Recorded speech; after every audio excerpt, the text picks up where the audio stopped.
you and the consciousness of the peace of God's you are, put Gaia together.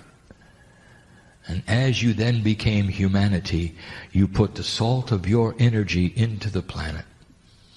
And it then honored you. The portals of the planet are your resting places for the old souls. The cave of creation, which is that place where the Akashic record is located, beautiful for you, created for you. Therefore, it is Gaia who reflects human nature, human consciousness, the energy, and it is Gaia, ultimately, that the measurement is taken to find out how the earth is doing. Well, this is our last question we have time for. And this question comes from a clarification about what you speak about, this side of the veil or that side of the veil, and the coming and going from one to the other. And will there ever be an evolution that makes that something that consciousness and incarnations don't do, and we all become totally luminous?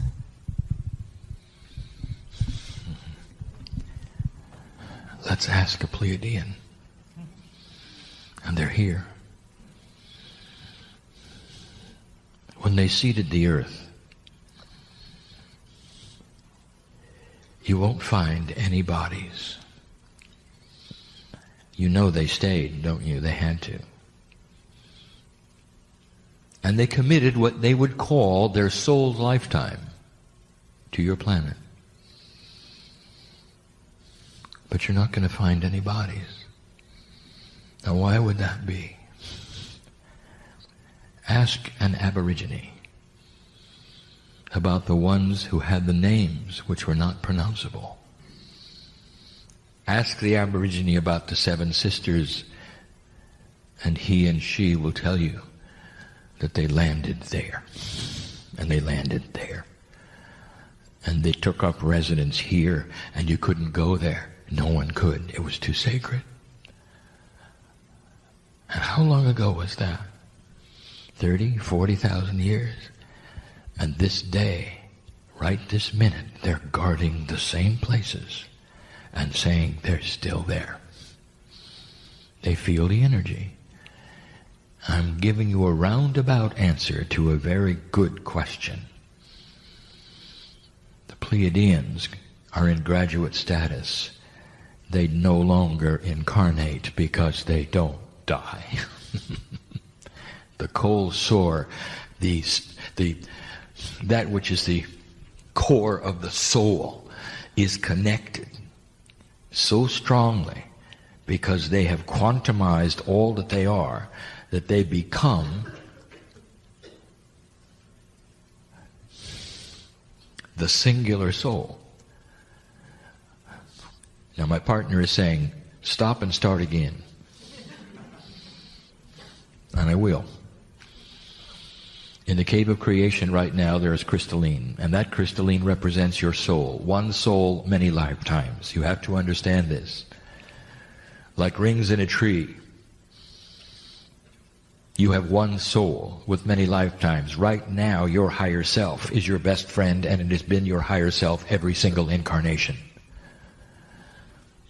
Therefore, if you want to touch the Akash, you better get in touch with the one who's been there every single time. That's you. It's the core. Now imagine a time where you become so integrated that you no longer need death. And instead, you come and go from one side of the veil to the other, just like you'd walk from one room to the other. You can hardly tell whether you're a creature of God or that of a planet. And at that point in time, the planet does not stop. It's hard to imagine such a place where it would seem to be half virtual and half in 3D, but that is what it is. There'll come a time when the actual planet itself of the Pleiadians disappear, and they know it. When they have elided what they have in their in their vernacular, as their Gaia becomes a high enough a consciousness, it will be just like them. Yes, as you come to a place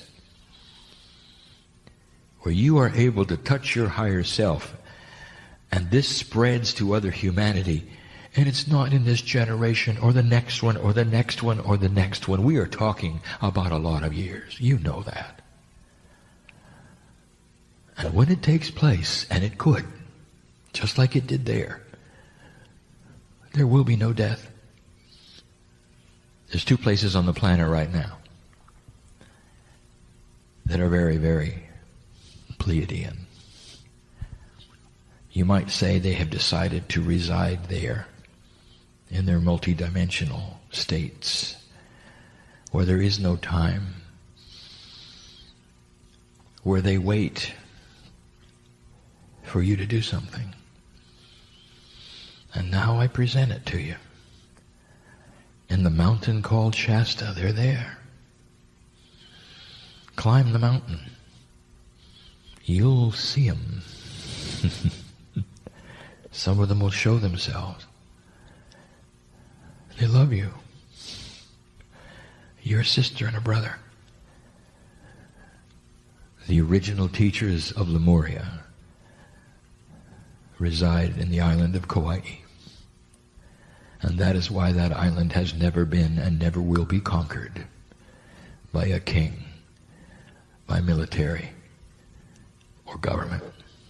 It cannot be. For they live there. And they wait.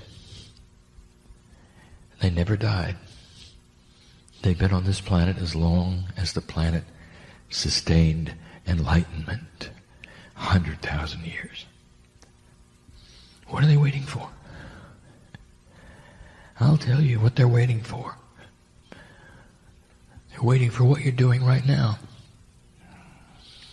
If you pass this 36-year timeline and plant the seeds that we think you're planting, that we see that you're planting very slowly, and sometimes what you think chaotically, you're going to cross that bridge that we said you were going to cross 22 years ago. And I promise you there'll come a day when you're going to meet him. And they're going to say to you, well done, sister. Well done, brother. And then and only then can they go home. And it won't be long past that you'll start to understand what it's like to ascend. Now that's the far future. And it's speculation based upon potential. It's not fortune telling.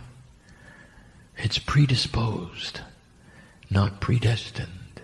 Big words. So let us finally return to where we started. You're going to have to balance. I told my partner to shut it out, and he did.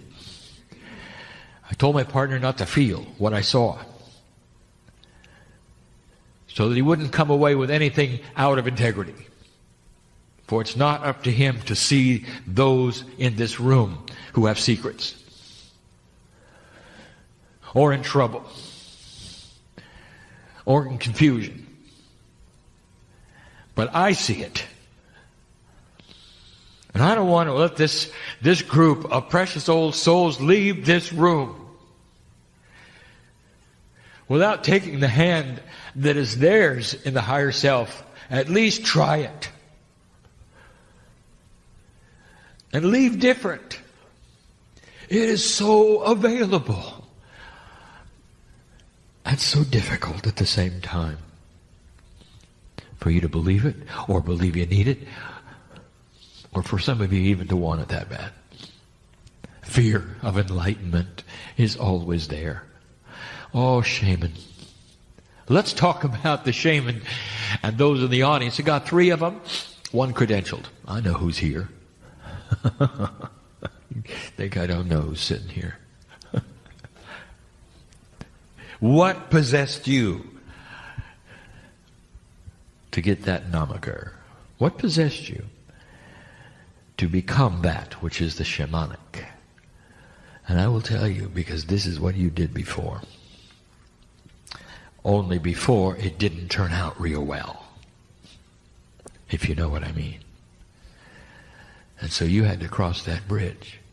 And that's what you teach. How to get through the fear of enlightenment. Because old souls have made mistakes in the past when they awakened. And those in the villages saw them as different, burned them as witches, whatever. And here you are again. Witch and warlock. Shaman, holy men, holy women. I've said it before. What is the attribute of a holy man in the tribe? Do you remember? You got to live outside the tribe because you're too strange. You are shunned, so you live alone. But you're the first one they come to for help, right? Now does that ring a bell? And here you sit yet again. I want you to cross that bridge. Don't fear it. It's back, but it's back in an energy that is so different. The Pleiadians are in the room. And they're comforting you. In a way, your soul group is their children. Ancestors that are Lemurian in this room. You knew them. You saw their faces. Think of that. Cross the bridge. Don't be afraid. And here's the promise that we give you. In this new energy, you will not be seen as odd, strange, and different. You will be seen as balanced. That's the difference. Isn't it time for this? Let it begin this night in every heart here. And so it is.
Who are you?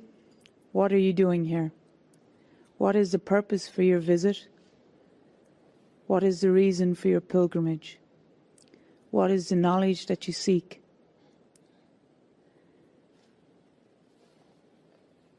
This is the great tree of knowledge, tree of goodness and light and wealth and health.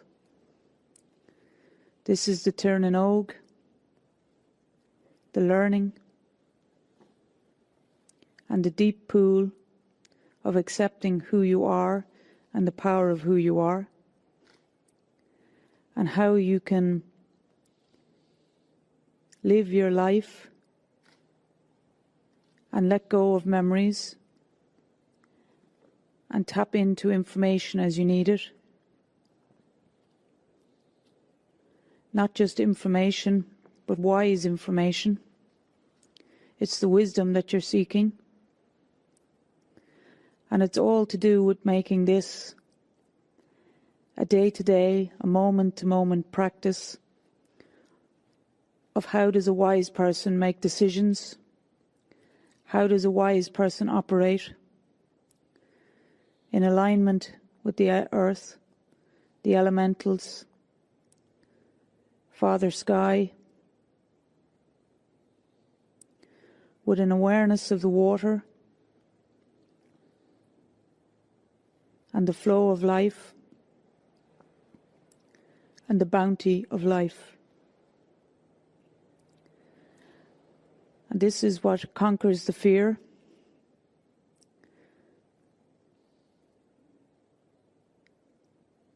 So that the dark is just the dark and the light is just the light. And the love is the natural in between. And this is the ease that people are searching for, the calm, the serenity, the pool of wisdom. And these are the practical tools to access it, so that it is one day at a time, one moment at a time. That it's all about the experience of living, the joy of the experience, but being present to be aware of the experience and to be aware of the moment and to be in the now.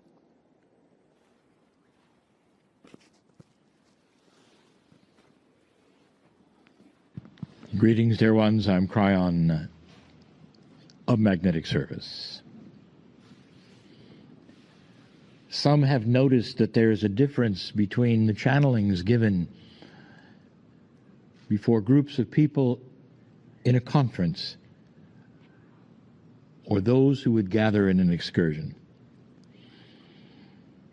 Those who are here are literally touching the earth with their feet, and they're having a grand presentation of the idea that the planet is somehow allied with humanity differently than humans actually believe or teach. We sit in front of a tree, a grand one yet again that is very old.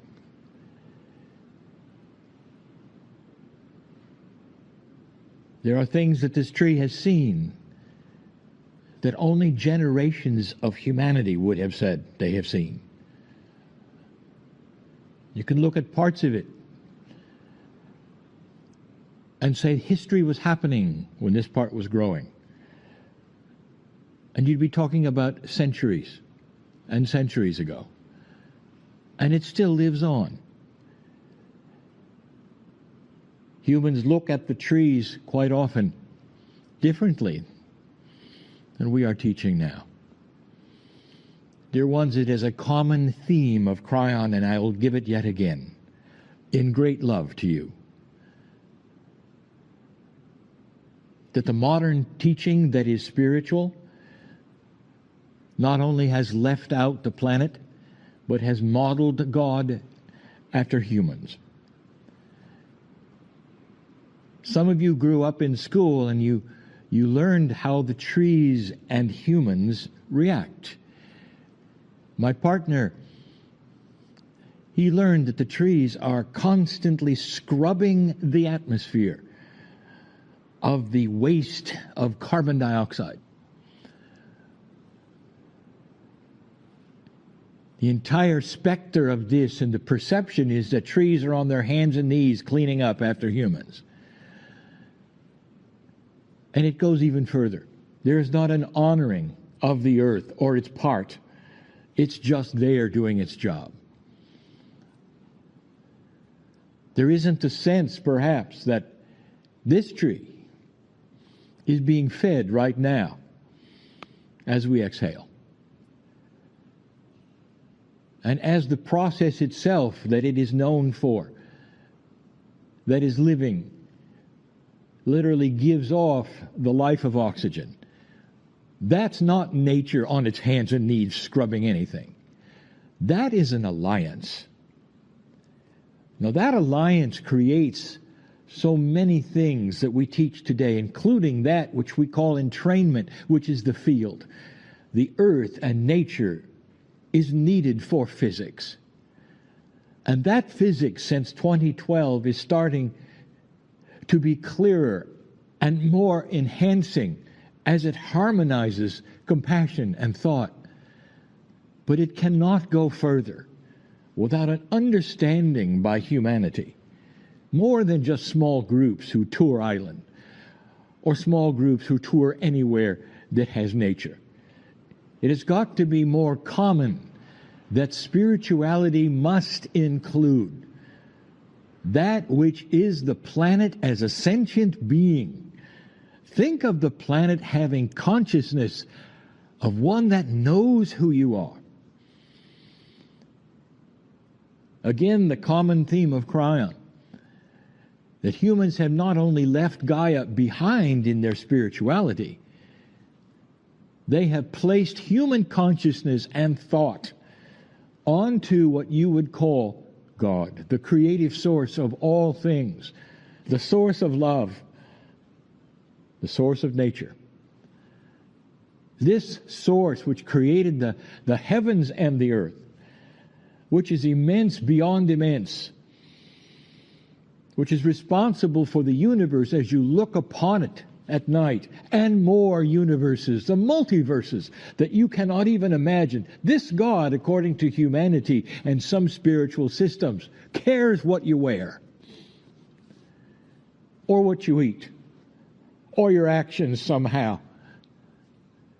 And if you don't please this universe, this immense creative love source, if you don't please that, this love source is going to be so dysfunctional, it's going to punish you.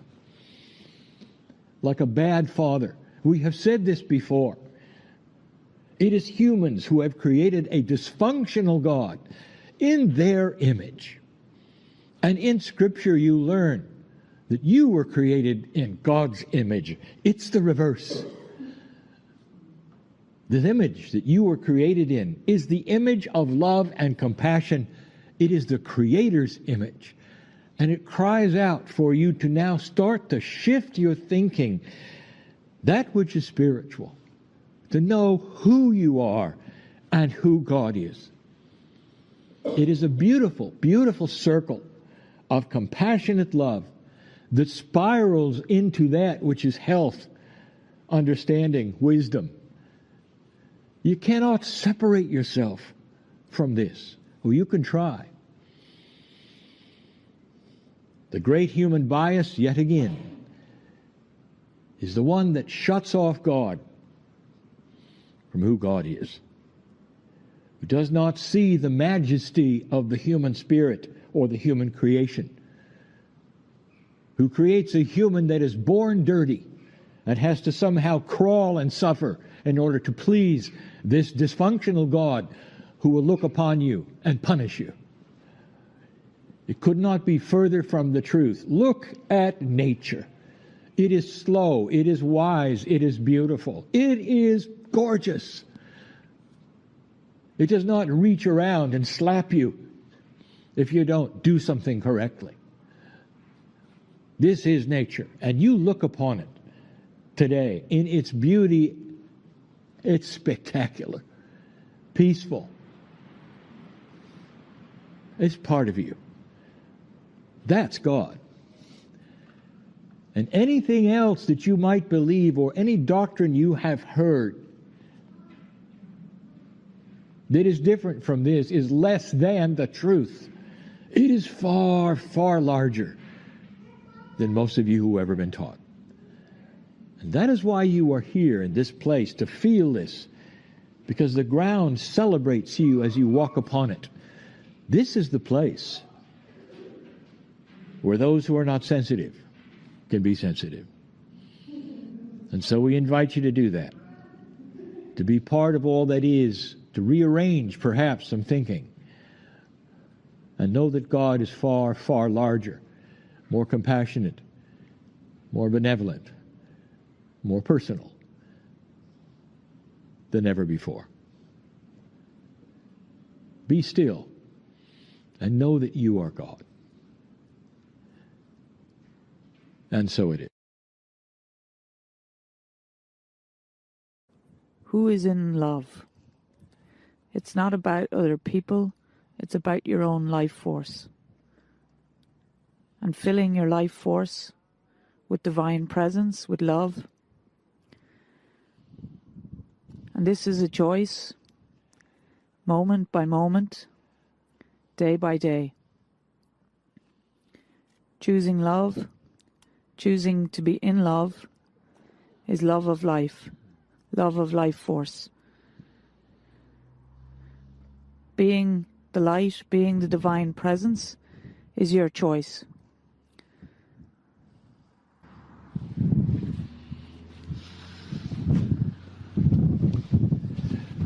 Greetings, dear ones. I'm Kryon of Magnetic Service. The group that is here stands on a windy beach. I'm going to ask all of them to look upon the surf, the beach,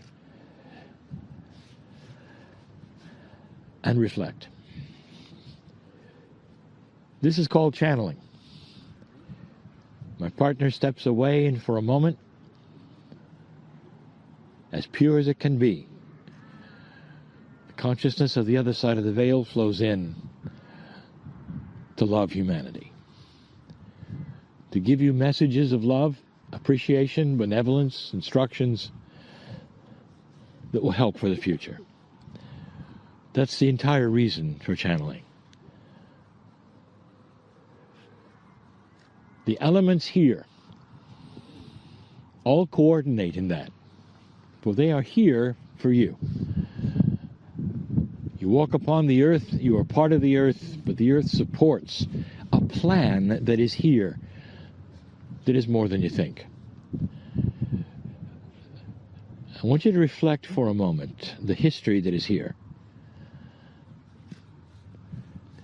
Ireland is not like Egypt. It does not have the kind of history that we would talk about if we stood there as we have. It has another kind of history. Some of you, perhaps on your tours here, I speak of those who are among you, me. Some of you perhaps have seen the little houses that are overgrown with the bushes and the trees and are falling apart, and it's odd to have them unkempt, standing next to perhaps mansions or factories, and you see them all over Ireland. They're called famine houses. They are the untouched honor of those who died in the famine. Entire families would perish. The children, the adults, the relatives. And in honor of that, they remain untouched. It's an honoring of what took place. It's the love from human to human. There are these kinds of things in each one of you, dear ones. There's the untouched honor of perhaps what has happened in your Akash and who you are. Or what brings you here, perhaps, to Ireland. There is that kind of history in you. As you reflect on who you are today, Do you think perhaps there are these kinds of things that you had happen in the past lives? We know what you bring here to this life. We know of the suffering that some of you have gone through, of the disappointments. But beyond that, is it possible in the history of your lives that you have indeed had the same kinds of things happen to you that has happened in the famine houses? And I'll tell you what the answer is, old soul. Yes. Over and over.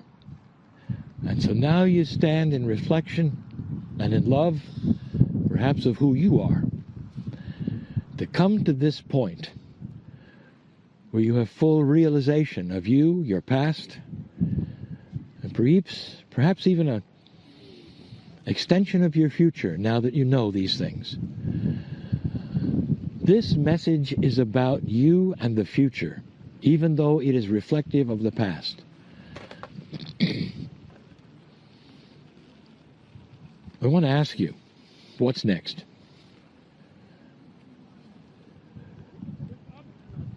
If you could project what is next for you, based upon who you are and what you've experienced, what would you project?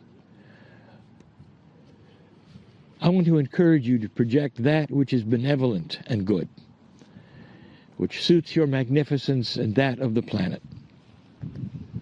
So you can begin working together for the first time in ways you've never done before. The elements speak. The channeling is over. And where is the freedom in your heart and soul? The freedom is in the alignment with the earth, with the alignment with the sun and the moon and the stars, to surrender to the universal forces and the allowing of that well-being, which creates the clarity and the vision and the harmony.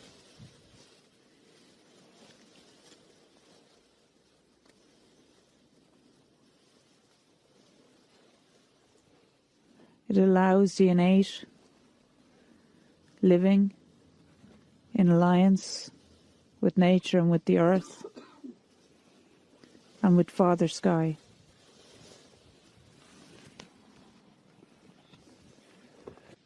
greetings, dear ones. I'm Kryon of Magnetic Service. I wish to continue the last channel.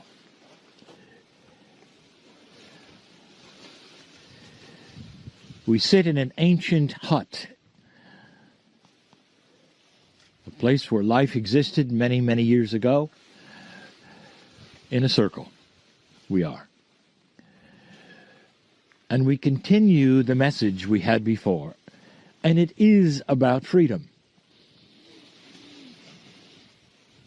I want you to think for a moment. Have you lived before? Is this a concept that is too strange? Or do you embrace that there is a system for souls? Do you think it really makes sense for one life, one soul, to come through this planet and then leave, and have another one come and leave, and another one come and leave? Or is it possible that there is a system of knowledge and wisdom that would allow for learning through lifetimes? And that the whole system and the reasoning for it is that souls would inhabit human bodies lifetime after lifetime and accumulate experiences and therefore wisdom. Dear ones, this is a benevolent, beautiful system. It's one that you know of when you're not here. And so I want to broach a subject, and it's about freedom of the Akash. Now, we started the last channel by asking you to recall or remember perhaps the potential or possibility that you went through suffering. that perhaps every single human in this circle, or even listening to these words, has an Akash that is peppered, filled with things in an old energy, things that don't happen anymore like that to a general population of the planet. But at one time, it was normal. That lifetimes were short and some didn't make it at all. That there was constant war and invasion and suffering and famine. And that you were part of it. What has happened in the energy of this planet, especially in these last few years, is a total and complete recalibration of the energy. It starts here. The generations that come from you will be born in a fresh land, in a fresh energy. But the old souls that I speak to right now have a chance for what I will call Akashic freedom. And that is the freedom in order to cast off anything that was filled with the old suffering or the old energy. We mentioned the famine houses so that you could see it right now with your own eyes and understand that these things are fresh, very fresh.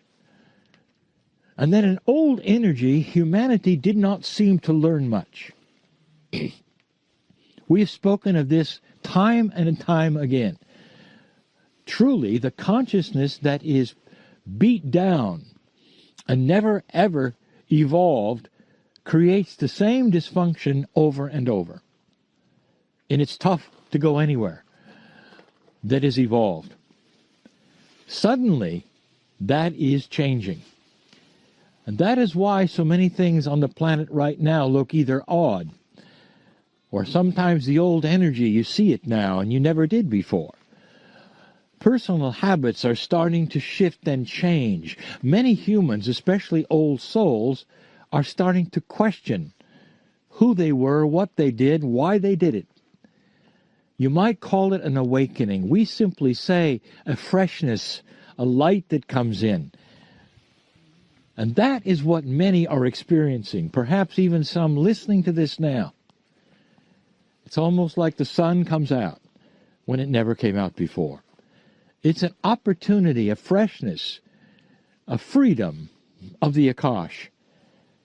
Now is the time to start understanding that your Akash actually may posture who you are. Do you stress all the time? Do you have things in the past that you know perhaps you didn't experience, but it's almost like you did? And it seems to beat you up in some way, to lay upon you. Perhaps it stifles the fun you would have, or doesn't let you have the peace that you know others around you do. And it's all in there, lifetime after lifetime, perhaps of suffering or expectations of things that are less than you have. Akashic freedom for you truly means that you're able to dismiss those things with the knowledge they are not going to happen again to you. This is a new kind of energy that will promote a more commensurate wisdom with the planet and with each other. And it really is new. It is so new, dear ones, that the gyrations of learning are still in progress. The flip-flops between that which is old and new still occurring. The fence-sitting that people are going through that we have spoken of before. It is a time of tremendous change. And you're going to see even more of it, not just in your own lives, but in your own countries, in your politics, and what the world does with the world. This is new. You will see it everywhere. You'll see the old. Some will say, well, things never change, and that's because they only look at the old. The new sometimes is not even reported, because it's not necessarily something that is seen as anything different from that which occurred once in a while. But now it's starting to occur all the time. There's an integrity starting to come forth that never was before. People are starting to understand things they never did before. There may even be wisdom. This is the freedom of the Akash.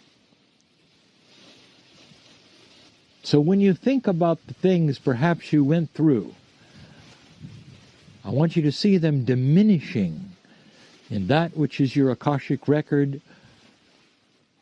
And I want you to start to think of the things which were celebrations in the past as coming forward.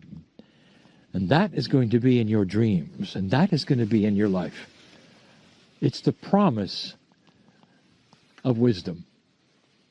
Wisdom brings a better life. You will not make the mistakes you made before. You will know better. And that also creates that which we call that countenance or personality of a master, where you stop worrying and you see the world differently. It's no longer a threat because you're in control.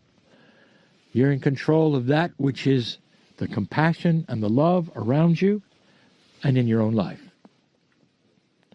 There are those who will say, well, Kryon, that sounds great, but I can't control the ones around me. And I ask you this, why is it necessary to control the ones around you? Your peace is derived from you, not from them. And as you understand that you are worthy of this, then you start to understand that you carry your own sunlight. You carry your own light wherever you go. And eventually those around you who don't understand or perhaps are negative will see the light through you and start to change, because you show them an example of peace, of balance, of what it can be like without worry, without stress. This is the new human. It starts here. It starts now. You sit in an ancient place as a reminder and an honoring of what humans have gone through in order for you to stand here, in order for you to live this life. That is why you stop here, and that is why you honor the history that you honor. The land shakes your hand. It smiles and knows because it was waiting for this. The earth, dear ones, Gaia, is in more of a cooperative framework today than ever before for you to move ahead with a different energy than you've ever had before. This is real. It is the new truth of the earth. I ask you to feel it now. As Gaia nods and shakes your hand and pours the energy that is pure right from this place. Oh, it has seen so much. Think of what it has seen right here. For you to stand here now, in this, what you call the modern times, as the shift begins on the planet and the new human starts to be developed.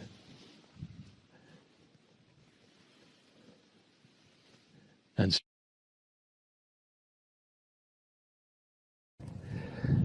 greetings, dear ones. I am Kryon of Magnetic Service. We sit in an open field representing the largest stone circle in Ireland. And before we begin, within this channel, we wish to include a meditation from an Irish woman.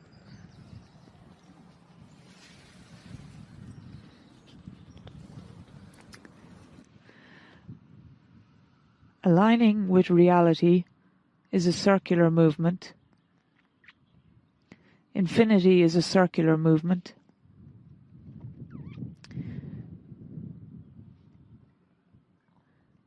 Moving with the flow of nature moves to its own beat, to its own drumming, to its own sounds. Following nature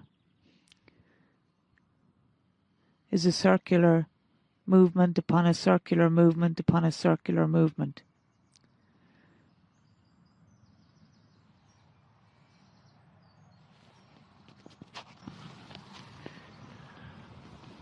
Now you notice I included the meditation within the channel. For it's a channel within the channel.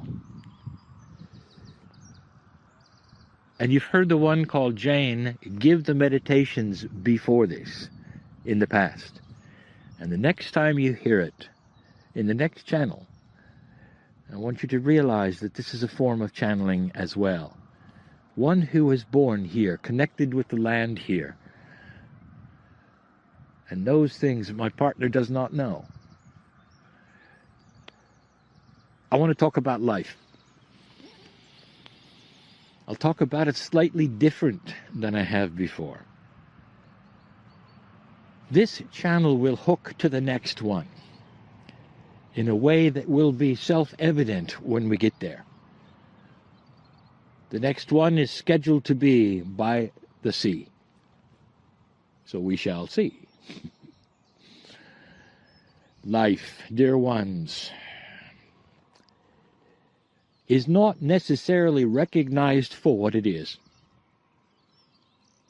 In this modern day, humanity has continued to separate themselves from anything else. The earth, to them, is a resource. We say it's a parent, an actual parent. They even look upon the animals and all living things as a resource then to create a life for them. And this is a common theme of Kryon, saying that the ancients understood the affiliation, the unity, and that the modern human doesn't necessarily see it that way. And civilization, as you know it today, does not see it that way. I wish to refresh this by talking about life.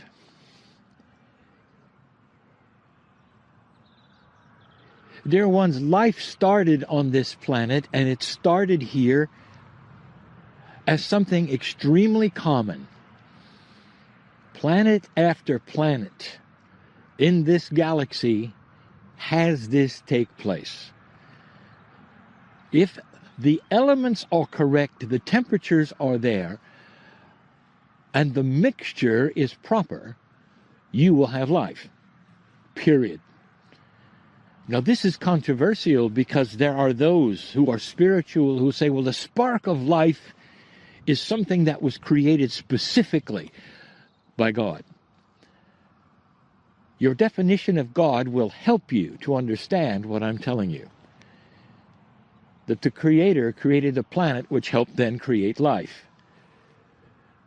Now, up to a few decades ago, this was very controversial, and now it is being seen as accurate by many scientists. There was a time, not too long ago, when the common thought on this planet was that you were alone. That somehow life occurred here and nowhere else. And then among billions and billions of stars and planets, this was the only one that had life. In the last few decades, even scientists now are expecting life everywhere. We have said to you that the galaxy is teeming with life. We even told you you were the new ones, late, and that there's a great deal of ancient life in other planets and other solar systems like yours everywhere. I'd like to tell you how this works, just so you know. And the evidence is scientific. They now understand when you get the mixture of chemistry correct and add a little electricity, you get life. You get the aminos correct, and the acids correct, and the electricity correct, and you get life. And it happens naturally with the elements all over the galaxy. It is common. It is expected. Those who've studied the planet and life on this planet see that it had 5 life starts and 4 life terminations of basic biology. It wasn't until life produced that thing you call photosynthesis that it could stain itself. 4 other times it appeared and died off before it could sustain itself. Would this not indicate that life is naturally occurring with the elements? Indeed it is. And so the question is, who are you? And how did you get created? Indeed, it came from God, and it came through Gaia. It came properly through the elements, the beginnings of life. And the life that you have right now, as humans that are now modern, with high consciousness, defined as a consciousness that can examine itself intellectually, you humans are sustained by the trees, by the bushes, by the grass. It's still there. You see, life was never separate from Gaia, ever. You are literally part of the dirt, part of the chemistry, part of the plants. You came from here, all of you. And what are you going to do with that knowledge? I'm going to give you a hint where we're going to go with this. Every disease known by man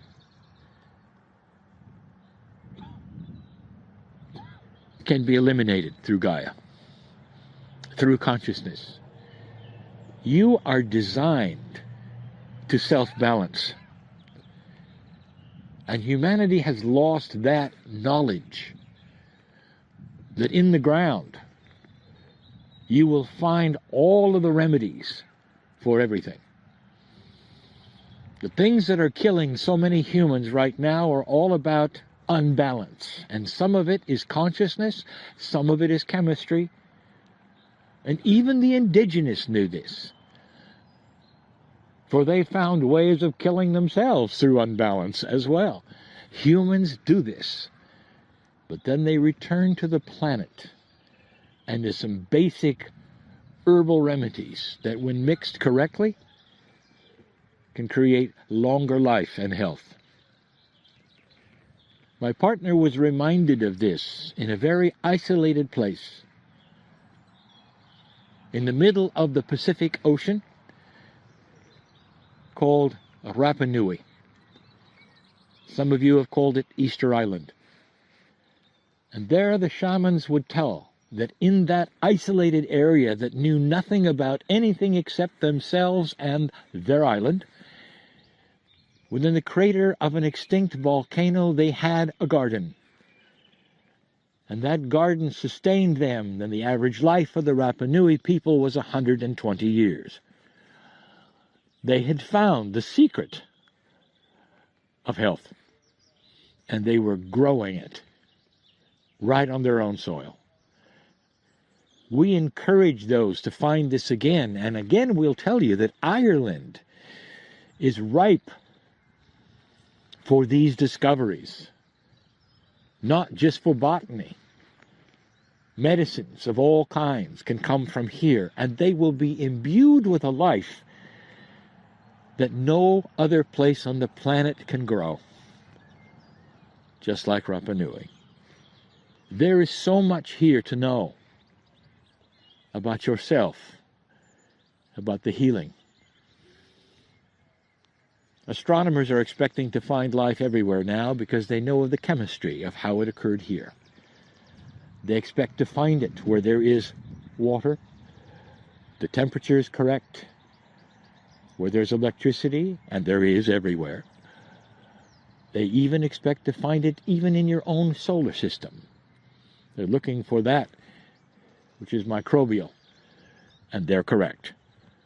Natural occurring it is, came right from here, right from the dirt of the earth, dear ones. It is later that you got imbued with that which you call the soul. That was stage 2 of creating the human being as you see it now. So life came from Gaia, and the soul was put in later when you needed it. And now you have both things. You have the soul and the biology, and they work together. But don't forget where life actually came from. We will continue the channel in a moment. And so it is. So as you go forward from this weekend, please let it unfold in you all that has been brought to you this weekend. And see yourself standing in the center of a spiral that is connecting you between heaven and earth, that unwinds and unfolds information and love and guidance through your breath, through your heart, through the wisdom of your own magnificent sacredness, through the love that exists in this room, in this family, and in all of our families that we touch from here to the beyond, the limitlessness and the expansion of that love as it turns in the center of the spiral of your heart and awakens and unfolds consciousness and healing that becomes a part of you, the you that you have been waiting for, the you that you already are, in the love and the light of the I am.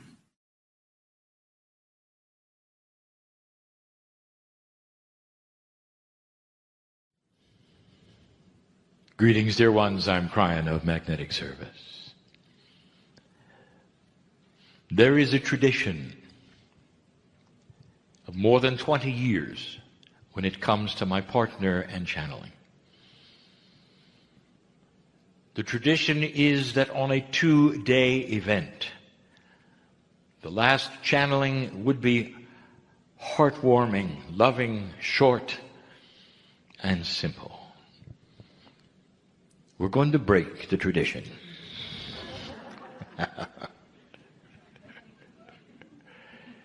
And that makes my partner nervous. He is comfortable with emotion. He is able to translate so easily the energy of the heart. His compassionate countenance marries with the other side of the veil and agrees with it before he even speaks. And then there's a channel like this one. I'm giving him pictures he doesn't know where to begin and what to say. For 2 days, this particular group has been given some of the highest-minded principles that exist. Yes, there are other teachers who will give just as high-minded. But the group has been exposed to so much, so many ideas, so much potential, and so much confusion. It is interesting, is it not, in humanity, when a truly brilliant man or woman on a stage, because they are brilliant, because of what they have taught and what they can do, and because of the maturity and elegance of their consciousness, when they are asked a question, they answer it brilliantly. And they know they have. And they smile and they're satisfied. And when the audience leaves the room, they say, "We have no idea what they said." Often there must be a marriage of communication. And often the most brilliant humanity have matured to a level that is difficult to understand. They have gone beyond 3 dimensions, even 4. I want to review with you, not science, but reality. And in order to do that, we must speak of what you think is science, for we use scientific words. They're not. They're just descriptions of reality. And we have told you one of the most basic truths that exists today. And I want to simplify it even further. Humanity has been in survival. And in that state, they are only partially aware of a multi-dimensional reality. If the universe, the galaxy, your bodies, your reality was an immense hue of colors, you are in black and white.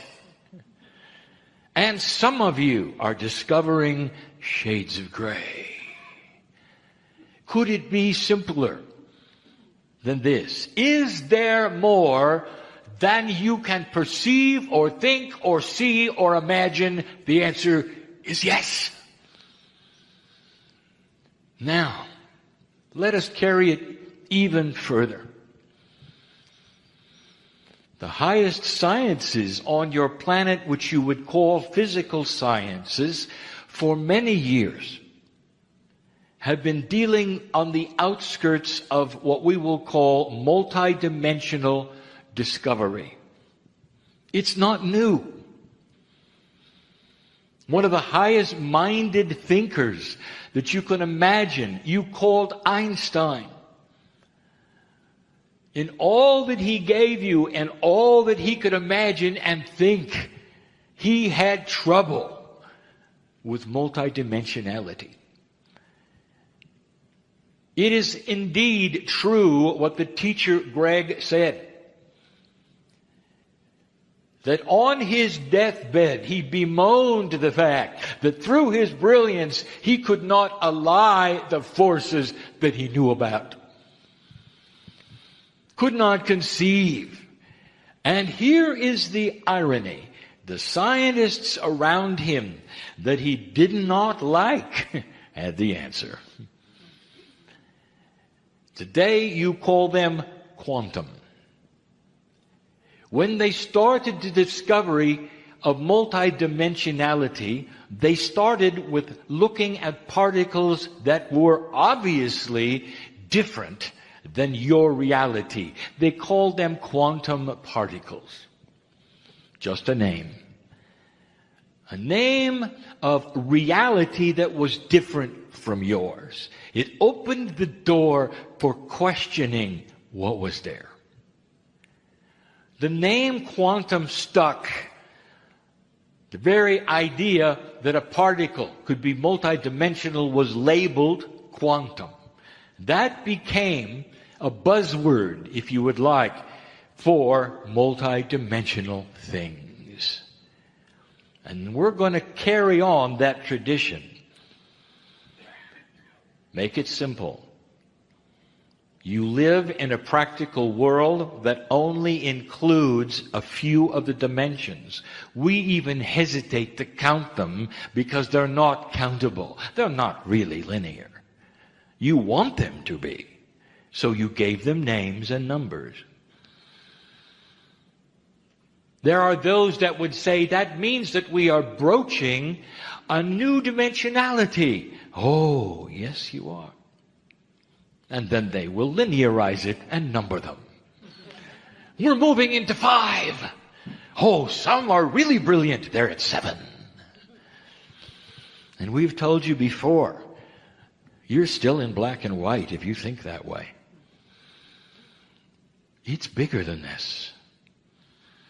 There's a reason why I'm telling you this, and it's going to answer some of the questions in a simple way that were asked today of the brilliant ones.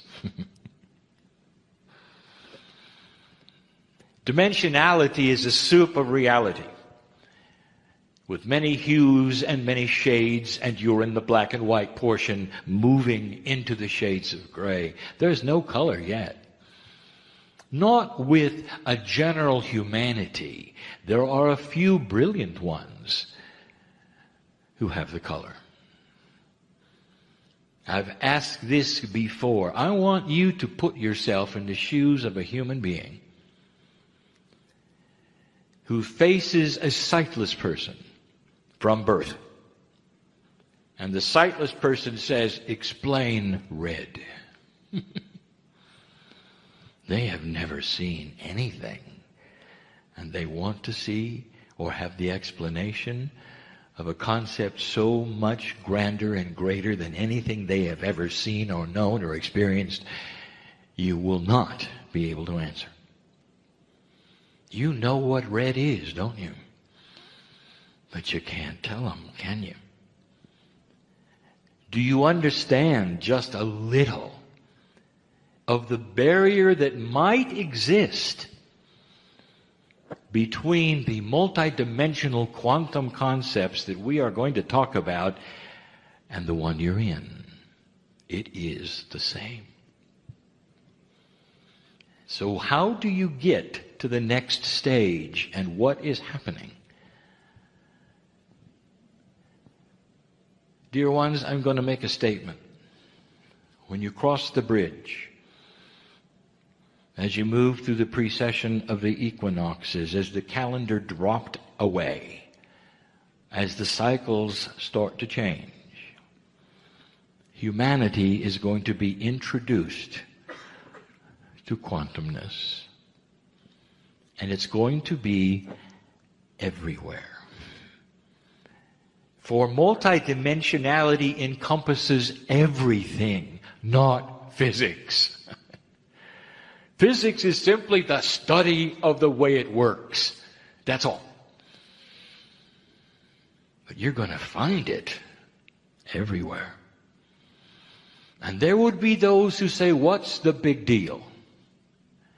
And I'll tell you what the big deal is. There is reality in so many levels. The man in the shroud. What was his reality? Could he walk this planet with a different kind of consciousness that was so elevated and mature that he could manipulate physics, biology, life? Could he speak to nature and have it change? Could he speak to the spark of life itself within cells and rejuvenate instantly? Yes or no?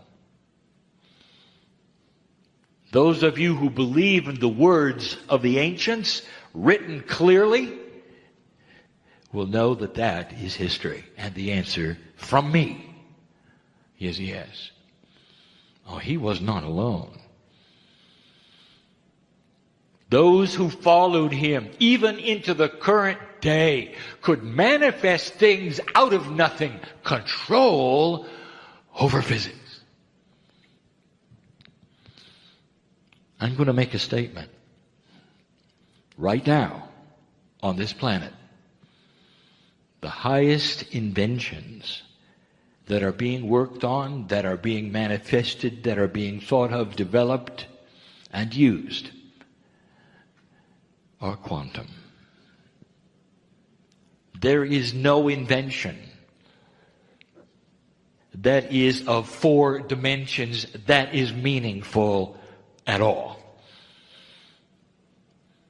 Oh, there will be some. They'll be cute. But nothing like what you're working on. Now, let us back up to a channel of a few weeks ago. And I started to describe and define what you're going to discover eventually about something you think is different. And it's called consciousness. Define it in your mind. You'd say, it is the way we think. It might be identified as our vibratory rate of thinking. Oh, how 3D of you. You know what consciousness is? It's the human being's quantum engine. And it's physical. We told you it has rules of physics.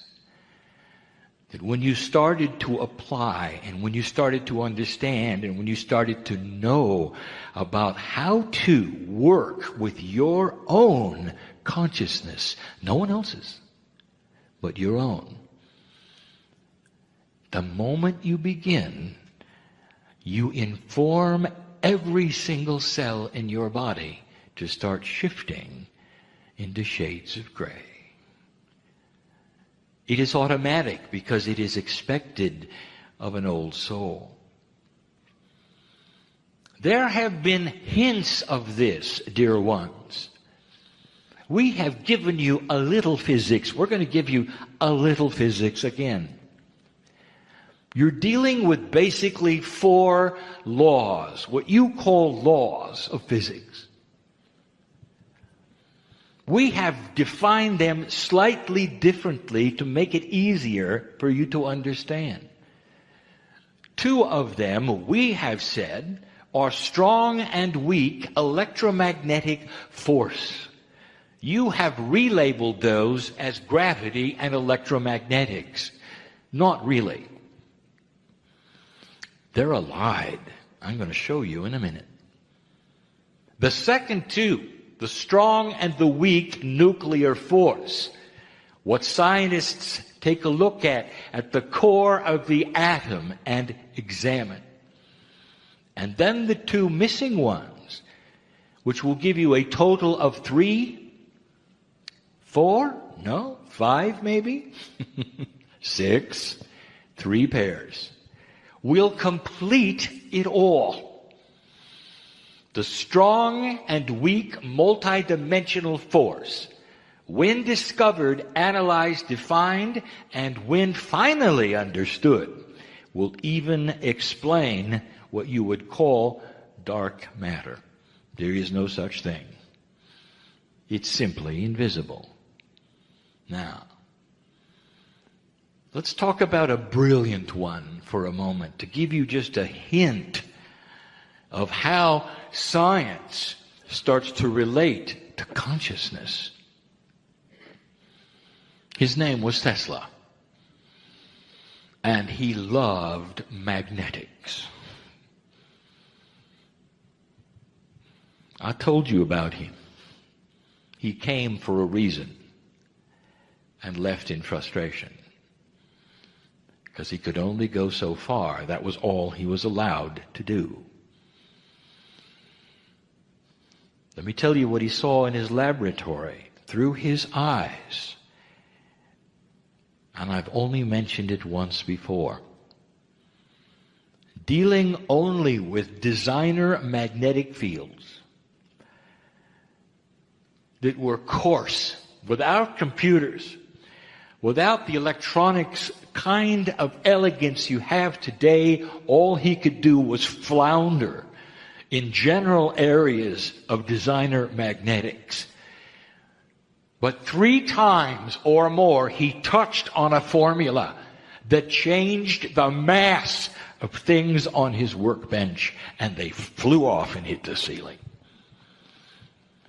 The astute who examine his workshop, even the preserved archaeology of his workshop today, will see pockmarks in the ceiling. He didn't discover anti-gravity. There is no such thing. He discovered the relationship between designer magnetics and the mass of an object. You think mass is stable. You think if something is bigger, it has a higher mass. Oh, how 3D. That's all you've seen. And it gives you something called gravity, which you also don't understand. You know why? Because it's quantum.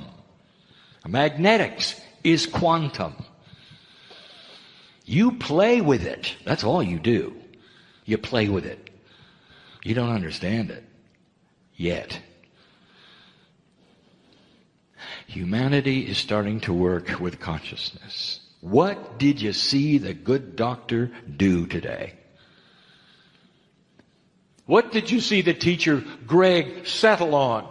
To bring back something he said was old and give it to you again. Do you see how the dots are starting to be connected? Because both of them centered on something that is critical, and that is consciousness will change physics. And part of physics is biology. The masters gave it to you first. They begged you to watch it. And what did you do? As unelegant humans, literally in survival mode, you worshiped them. You didn't get it. You didn't understand. This could be you. And they came again and again and again. And by the way, they're coming again and again. Perhaps you'll listen this time and write it down. Consciousness is the key and is the answer to a very esoteric and quantum question. If quantum energy has no real time, if quantum energy can be projected through portions of entanglement so there's no distance, one of the questions today, how about the law of the inverse square? You know what that is? That's a three-dimensional law that quantum physics ignores. You can send a signal from here, right now, today, to the farthest part of the universe, and they'll get it instantly, because it's not part of black and white. Are you understanding this? The ones who are receiving shades of gray are starting to develop the receivers that are quantum in their brains. Do you know what spontaneous remission really is?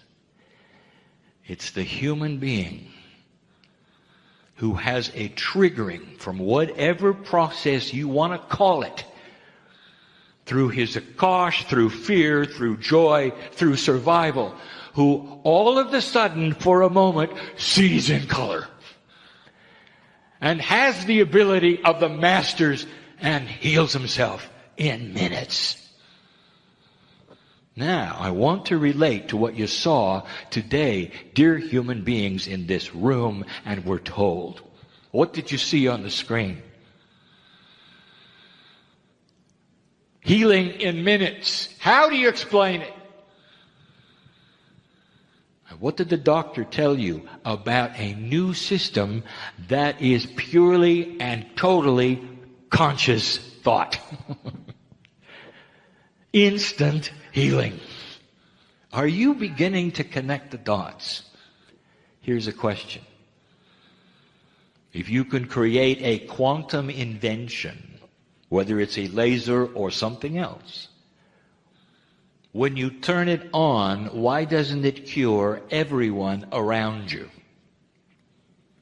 Here is a simple answer.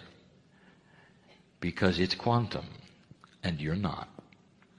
But those of you who are working on quantum thought, meaning a higher vibrational consciousness, are then the antennas who will receive it. Is that simple enough? If all humanity had the shades of gray moving into color, you could turn the laser on and all of them would be affected. So it is keyed in to something we have told you from the beginning that you need, and is the king of all things from the other side, and it is called free choice. A human has the ability to ask themselves logical questions and develop their own answers. Here's a question: is there something more than you can see? The ones in this room would say yes. The ones outside this room may say no, and my partner was one of them who said, I will only believe what I can see. That's why he was so stubborn. You know where this leads you? Nowhere. If you are proud of this belief and you are listening to me now, or perhaps you're even in the room, and you'd say, that's logical, why should I change? I'm only going to believe what I can see. This makes total sense. And I could say, well, that means 100 years ago they told you about germs, and what did you do? You laughed in their face. Probably caught their disease. Speaking of that, you want to know the power of the quantum consciousness of a human being? Look at a hypochondriac who over and over speaks to his cells out loud, tells everybody what he's afraid of, and that's what he gets. That's power. Did you notice? Did you notice? You're working on shades of gray in the room. As you do, there is another rule that starts to take shape. Something is hidden in your body. Now, if I told you who hid it there, you're not going to like the answer.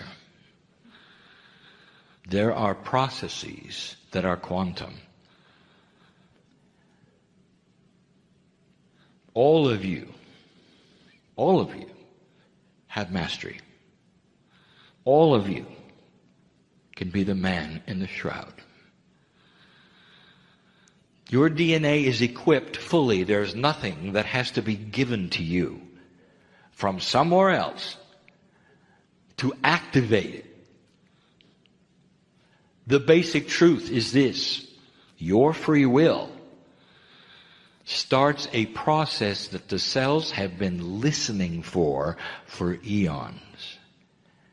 The energy was not right on the planet, and now it is. The part of space you were going into was not right, and now it is. There's a plan here, and it's benevolent, and it's loving, and it's gracious, and it honors free choice of the human being to see in color.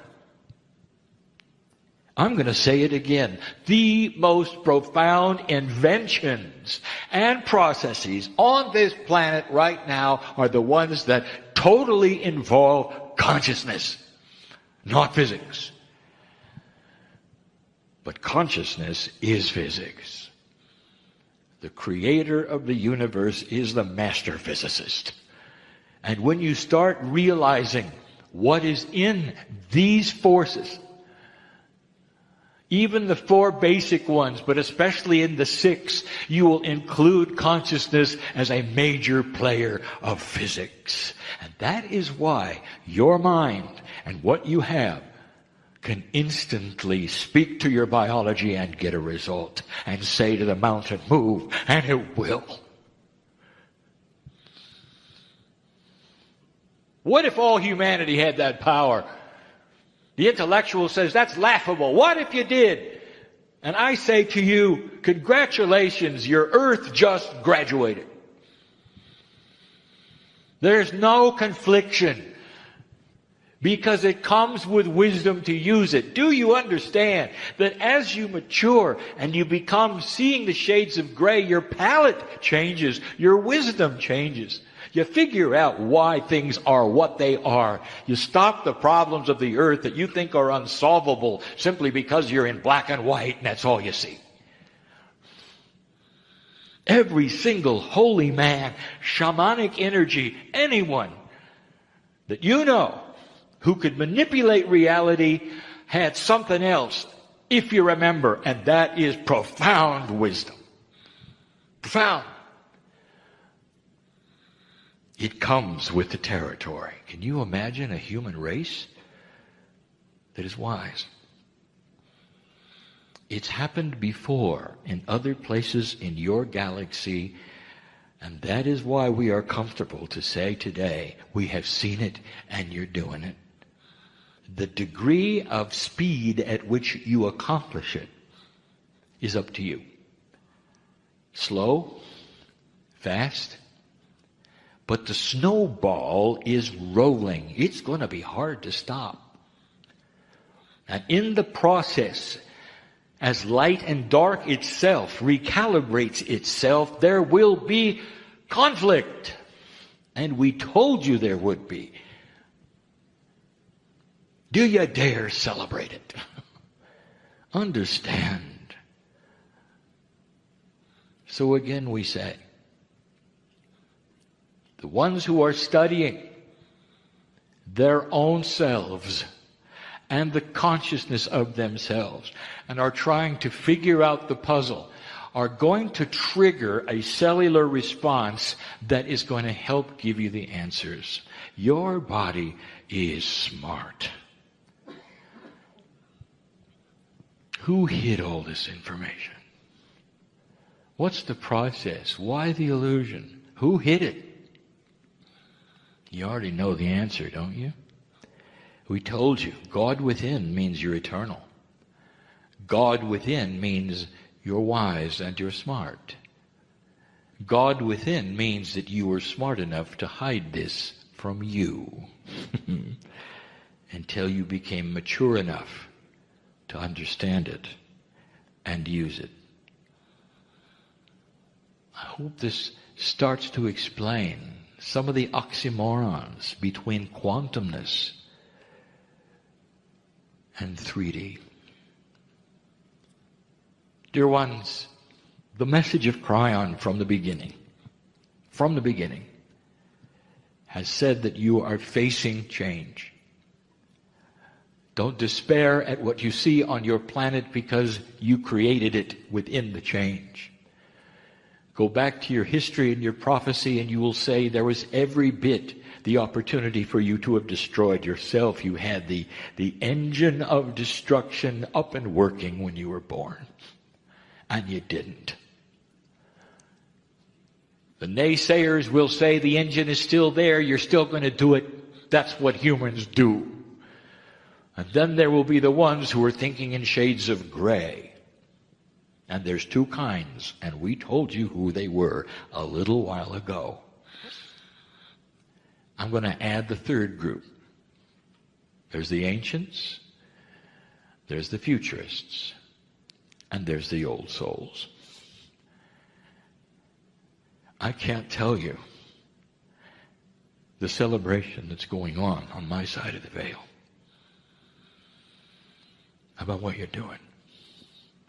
To sit here and listen to the truth of the day, to see the evidence of it, to talk to those who are brilliant and who are dedicated their entire lives to spreading it. We saw it before. Here it comes.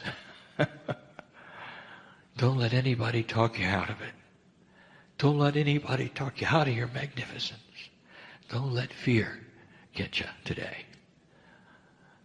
You're built to take it also. From what? Hi, everybody.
And with our collective consciousness, let us send a wave of love and compassion to those on the planet in this moment who are going through grief. There are many who have been losing loved ones that have had their end of days on earth, and they are in a moment of grief. And while we can't take that grief away immediately, we can send love and compassion out to those individuals.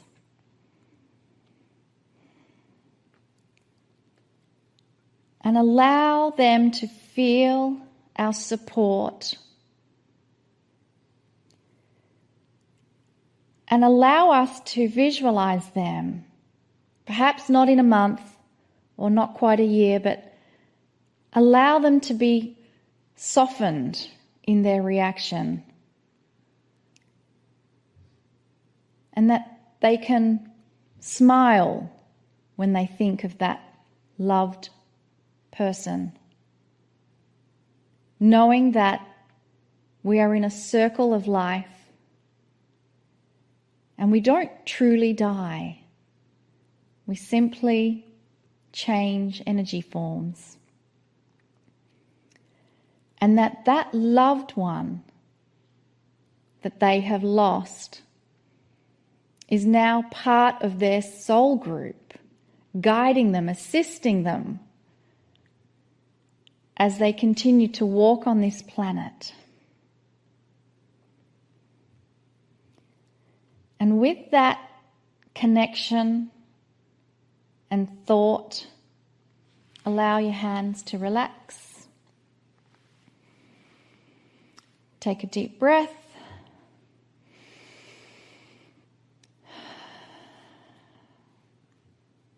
And we welcome the message from Kryon.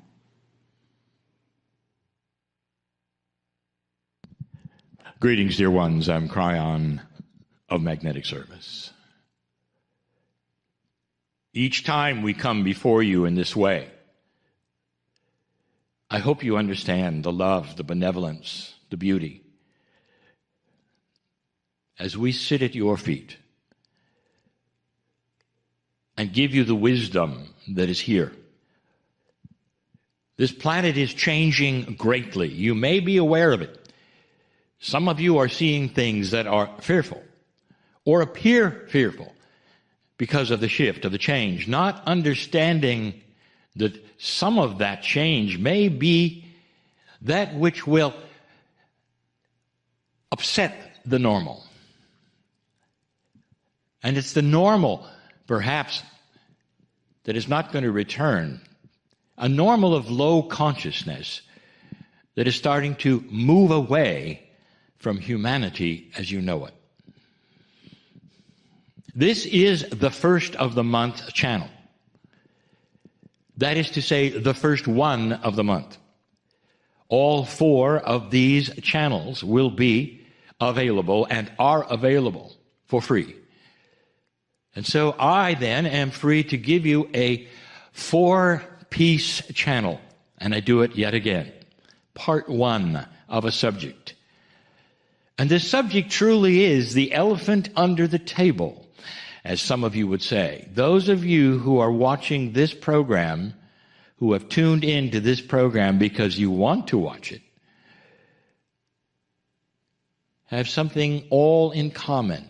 Various degrees of something in common, and that is you're starting to ask questions. And the questions you are asking is, have I missed something? Is there something perhaps bigger than I was told? Specifically, when it comes to that which is God, the creative source, spirituality, the energy on the planet, that some are saying is moving to a place it never was before, and they'd be right. The elephant under the table is that you're different. I'm going to call it consciousness shift. Some have called it awakening. I will say that it is humans' new frontier. Not just that which is awakening, but a perception shift of the planet that is gradually starting to happen. And it refers not just to spiritual things. It actually relates to the way you think. Human consciousness is starting to vibrate higher. And the first thing that takes place, dear ones, the first thing is those who start to be more aware of what they were not aware of before. Let's call it, instead of an awakening, let's call it a greater awareness. So that is the new frontier. Greater awareness, specifically about that which is spirit, about your own spirituality. And that's why you're here. It's the elephant under the table because it has changed your life. Sometimes it has made it more difficult in your life. Some of you have lost friends and family members because of it. So we're going to discuss it. The attributes, then, of this awareness shift. That's the subject. The first of these four is simply going to be looking around. I have given many parables, many examples, many metaphors of what some of you have experienced that actually got you in trouble. And I would say in trouble, that is to say, when you go against the norm, there are those who say, how could you? You were trained in this, you learned this, this is your staple, this is the way it works, and you have varied from that. Therefore, we're not going to be with you anymore. Perhaps that's why you're here listening to a program like this. You're among friends and good company. When I first started with my partner and started channeling on this planet, one of the first parables I gave was about a man named Woe. I told you he wasn't really a man or a woman. He was a woe-man, but we call him a man. We call him a he because it's easy. And it had to do with a disturbance in the corner. We called it woe in the room of lesson. And the disturbance in the corner is a metaphor for him being in a room. And the room was his life. But there was a corner that always vibrated a little strangely. And those who were in the room with him said, yes, this is life. There'll always be things that you can look at or not look at. And there'll always be odd things. Don't look at it because it'll capture you. Or it's not good for you. And in this parable, Woe eventually looked, and it was like a door that he cracked open, and there was light there. There was other things there he didn't understand, and it changed his life. It was benevolent. It was loving. That was the first time we gave that kind of a parable, indicating that if you want to look, you might find a greater truth than you've been told.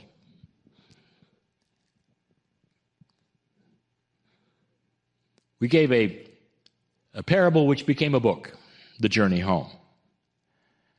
And in that there was an average man, Michael Thomas, who had a near-death experience, and he came back with instructions from an angel. The angel told him to move into his city until he came to a park and sit there and wait, and he did.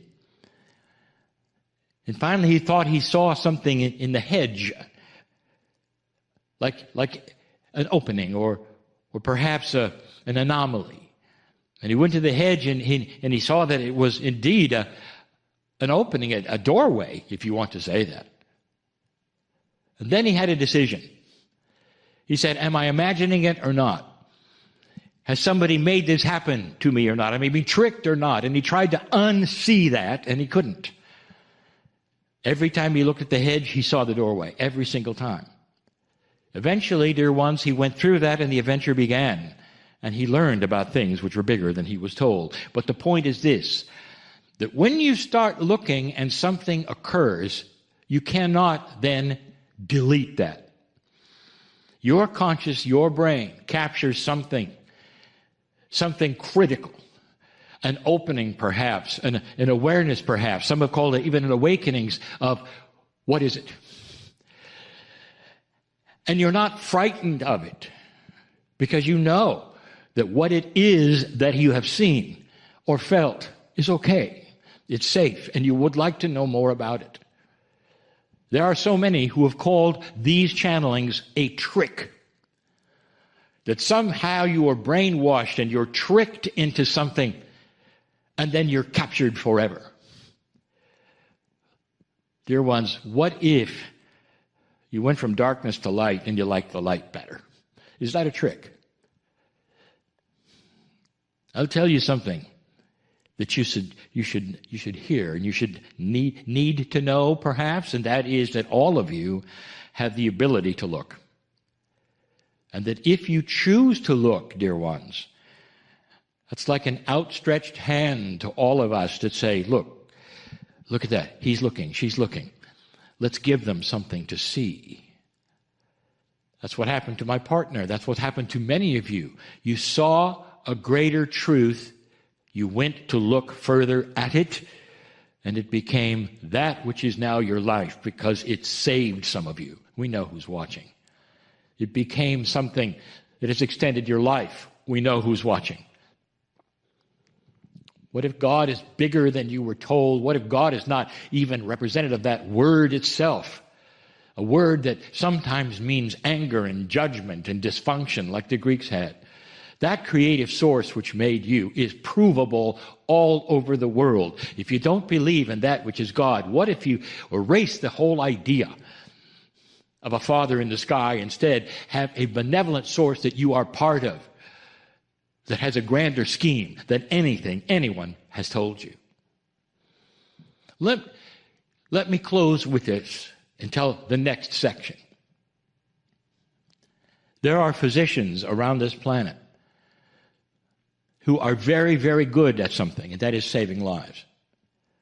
And they spend their time often in the operating rooms, emergency cases mostly, those who are dying from accidents mostly, trying to save their lives and bring them back because it's not time yet in our way of thinking and your way of thinking, perhaps.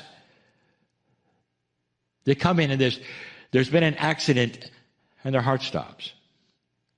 And for whatever reason it is, and it can be a multitude of reasons and so many accidents, they're resuscitated then.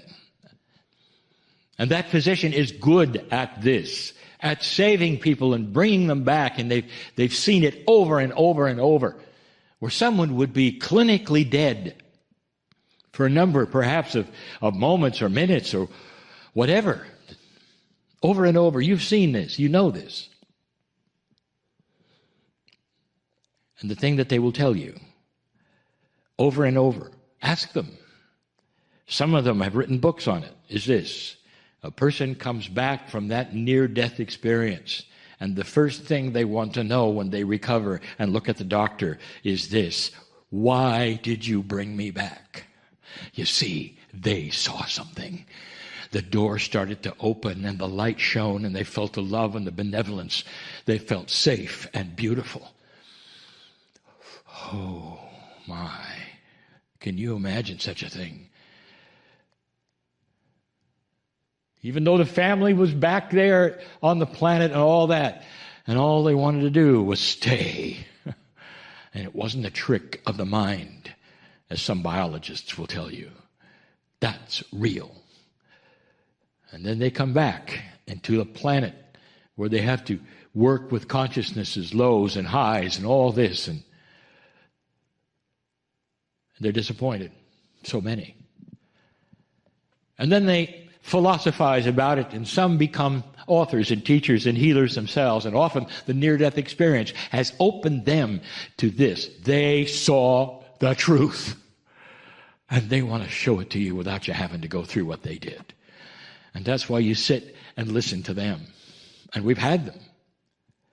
So many times we, meaning that which is the channeling, we've had them to give to you. We've had them present on programs like this. We've tried to show you there is more. There is an awareness starting to happen, and you can't unsee it, dear ones. And in the next section, when we come back, when we channel next week, we will continue. And the continuation will be what happens when you see the truth in all of its glory, and no one else does. I think it matches so many of those right now who are listening. Are you interested? This is you. This is about the awakening awareness process on the planet. Not just you, but so many around you. I'll be back.